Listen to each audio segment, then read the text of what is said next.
পুলিশের পুনর্গঠনের কাজ চলছে। এখন পুলিশ প্রধান একজন নিয়োগ দেওয়া হয়েছে। আমি নিশ্চিত যে পুলিশের মনোবল আবার ফেরত আসবে এবং পুলিশ একটা প্রফেশনাল ফোর্স হিসাবে ভালোভাবে তাদের দায়িত্ব পালন করতে সক্ষম হবে।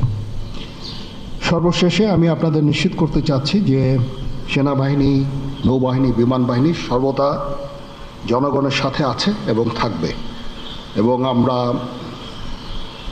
কাজ করে যাব, পাশাপাশি সবার সাথে মিলে কাজ করে যাব এবং আমরা একটা সুন্দর ভবিষ্যতের দিকে যেতে পারবো, ভবিষ্যতে পৌঁছাতে পারবো বলে আমি বিশ্বাস রাখি।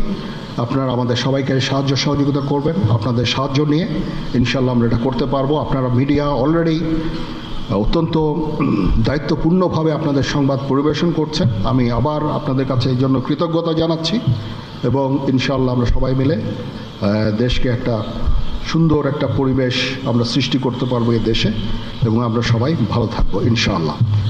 এখন আপনাদের যদি কোনো কোয়ারিজ থাকে, কোনো প্রশ্ন থাকে আমাকে করতে পারেন।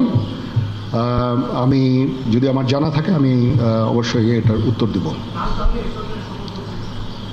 কালকে আমরা শপথ গ্রহণের জন্য যথাসাধ্য চেষ্টা করছি। একটা প্রস্তাব ছিল বিকালে করার, বিকালে খুব টাইট হয়ে যেতে পারে কি উনি 2:10 দিকে হয়তো এখানে আসবেন। এটা মে বি ভেরি টাইট। আমরা হয়তো তাইলে রাত্রেবেলা রাত 8টার দিকে করতে পারি। হয়তো 400 জন লোকের উপস্থিতি এখানে থাকবে।